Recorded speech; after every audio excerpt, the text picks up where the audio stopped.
유아교육과 김근규입니다. 지금 한국 들어온 지 한 3, 4일 됐는데요.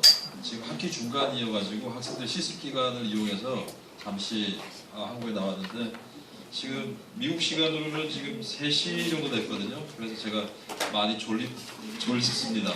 그리고 제가 미국 간 지 지금 12년째가 돼서요. 우리말이 조금 안 되거나 그런 부분이 있을 텐데 뭐 그렇다고 예전에 박찬호처럼 뭐 그러지는 않을 거고요. 좀 이해해 주시고 잘 들어주시면 좋겠습니다.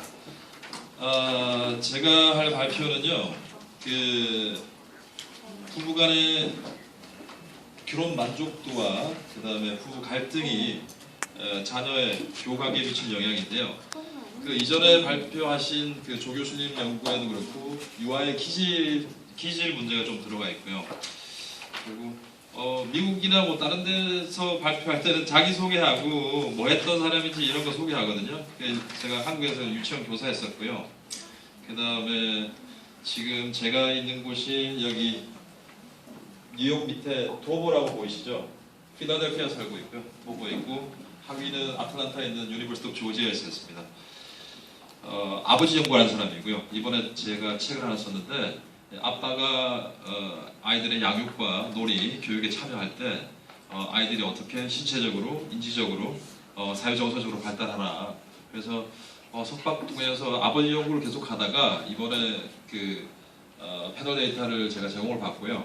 그래서 좀 연구에 좀 지평을 넓혀볼 수 있는 좋은 기회가 되겠다 싶어서 공동 연구자들하고 프로포저를 2개를 냈는데 둘 다 돼가지고 지금 나종민 교수는 지금 옆방에서 발표를 하고 있습니다 지금. 그래서 그렇고요. 연구의 개요는 부부가 결혼에 대해서 어떻게 생각하느냐. 일단 그 패널 데이터가 처음에는 그 1,700개로 시작했다가 마지막에 지금 2011년 들어오면서 1,200개 정도로 줄었는데 제 연구에서는 그 아버지의 설문 그 부분은 빠지고 결혼 만족도와 부부 갈등이 엄마의 셀프 리포트에 의한 데이터다라는 것을 알고서 들어주시면 좋겠고요. 그것이 어떻게 보면 연구의 제한점일 수도 있고 아빠의 데이터가 그러니까 아빠들이 처음에 참여했던 아빠들이 나중에 이제 설문이 계속 종단 연구가 이렇게 진행되면서 많이 빠져버렸기 때문에 그 데이터가 좀 브리치드 되지 않았나, 그래서 빠진 거라 보시면 되고요. 그 다음에 조 교수님께서 첫 번째 발표해 주신 유아의 기질이요. 기질 문제 그 활동성, 사회성, 그 다음에 정서성이요. 그거 있고, 그 다음에 자녀의 교육 관계는 놀이 상황을 통해서, 그러니까 교사가 자녀의 그 교육 관계를 이밸류에이션 한 거죠. 엄마가 한 게 아니고요. 그래서 3가지 가설을 세워봤습니다.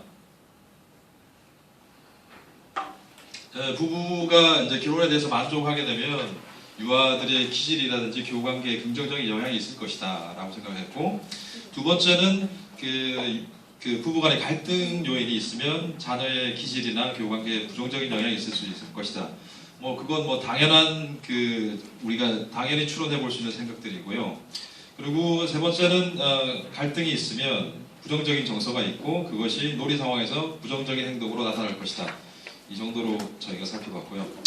우리가 갈등이 있다라는 말을 많이 쓰는데요. 갈등은 칩갈자에 등나무 등자를 쓰는데 왜 갈등이라는 말을 그렇게 쓰는지는 아세요?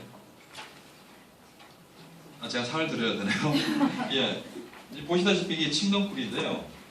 칡은 왼쪽으로 감겨서 올라가요. 등나무는 오른쪽으로 감겨서 올라갑니다. 두 개가 합쳐질 때 오른쪽 왼쪽이 같이 합쳐져서 실타래처럼 엉켜버리는 거죠. 그렇게 되면 그거를 풀어내기 위해서는 끊을 수밖에 없어요. 그래서 우리가 갈등이라는 요인을 쓰는데요. 부부간의 코드가 달라서 이런 문제가 야기될 수도 있겠고, 이때까지 살아왔던 뭐 사회 정서적인, 문화적인 배경이 달라서 그렇게 갈등이 발생할 수도 있겠고, 그 다음에 서로가 이렇게 코드가 좀 안 맞는 부분도 있을 것이고, 제가 나중에 그 연구 도구에 대해서 한번 리뷰를 다시 해보는 시간이 있을 텐데, 부부간의 갈등을 매주하는 도구, 문화, 아이템이 8가지입니다. 패널 데이터에서 제공된 게.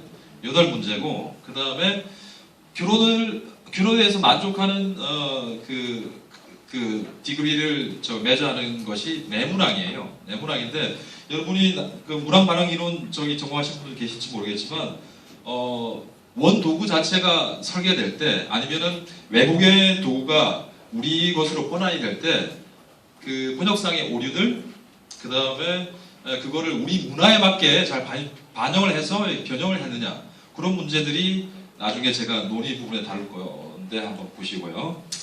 그 다음에 이혼율을 한번 살펴봤어요. 살펴보니까 뭐 OECD 국가에서 3위다, 뭐 1위다 이런 문제들 그 정확한 데이터는 없습니다만 제가 구글에 해보니까 대한민국의 이혼율이 그렇게 높지는 않은데 1년에 그 세계적으로 볼 때요. 1년에 보니까 한 11만 3천 쌍, 그 다음에 4천 쌍이 이혼을 하는데 보니까 한 시간에 한 14명, 그러니까 14커플이 이혼하는 추세더라고요. 그런 부분을 염두에 두시고, 그 다음에 우울증, 자살.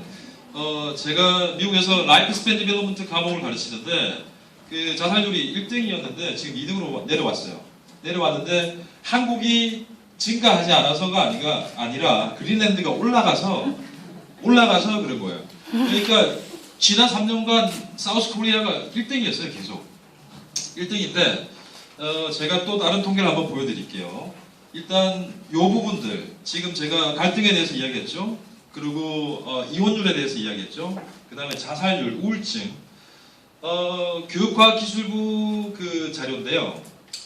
통계인데 여기에 보니까 드랍아웃 레이시오, 그러니까 학교에서 학업을 중간에 포기하는 학생들, 초중 고등학생들이요. 데이터가 2000년 데이터 참 오래됐긴 했지만 제가 이제 서치하는데 한계가 있어서 그런데 46,987명이요. 한 해. 2000년도에. 지금은 더 늘었겠죠? 47,000명이 중간에 학업을 포기하고 뒷골목으로 나가는 거예요. 그 다음에 저기 한국 인구학회 통계를 보니까 부모를 찾는 빈도율이 우리가 OECD 국가 중에 28개 국가가 그 서치를 했는데 몇 위 정도 되겠습니까? 그러니까 결혼을 한 다음에 성장한 다음에 부모를 인사를 드리고 방문을 하고 설 추석 때 인사를 하는 그 빈도율이 그 높은 게 좋겠지만 동방예의 지국에 우리가 27위입니다. 27위요. 27위고 그것도 공동 27위예요. 일본하고 28등은 없다는 소리예요. 그게 꼴등이란 말이죠. 부모를 만나러 가는 횟수가 27이라는 거예요. 자, 그거 제가 말씀드리고요. 그 다음에 2008년에 잔 사피스 의대에서 노인 학대를 당하는 부모들을 조사를 했어요. 그러니까 자녀에게 맞거나 그 다음에 버려지거나 왜 버려졌을까? 왜 자녀한테 돌에 맞을까? 혹시 당신의 자녀가 어릴 때 신체적으로 학대한 적이 있습니까? Yes 라고 대답한 확률은 78%. 10명에 8명은 학대를 경험하고 그게 부메랑이 돼서 다시 자기가 노후에 자녀로부터 복수를 받는다는 거죠. 그래서 전성수 박사님께서 쓰신 책이 있어요. 존경받는 부모, 복수당하는 부모. 그 책에 보면 이런 이야기들이 자주 나오는데 제가 이렇게 이혼, 갈등, 자살률, 우울증은 저기 인구학회 통계는 2000년대 초기에는 20만 명이었어요. 대한민국에 20만 명인데 지금 그러니까 2008년도 통계일 겁니다. 뭐 통계는 정확한 게 없겠지만 그 통계에서는 65만 명을 추산하거든요. 자, 그렇다면 제가 이렇게 지금 가지를 지금 빙빙 돌아왔는데요. 이런 것들을 지엽적으로 볼 것이 아니라 부모 자녀 관계를 통해서 풀어가야 된다는 거죠. 제가 제 발표를 통해서 핵심 키워드로 말씀드리고 싶은 것이 이러한 지엽적인 현상이 아니라 청소년 자살률, 그 다음에 이혼율, 갈등, 신체학대, 노인학대 이런 복지, 교육, 사회 문제를 부모 자녀 관계, 그 다음에 좀 바운드를 좀 넓혀가면 닥터 베스키도 이컬라지컬 모델을 가져오셨지만 그런 문제들을 우리 주변부터 차츰차츰씩 시스템을 넓혀가는 데서 시작하지 않겠나. 가족과 학교, 파트너십 그런 것도 이런 범주 속에서 다루어져야 된다는 거죠.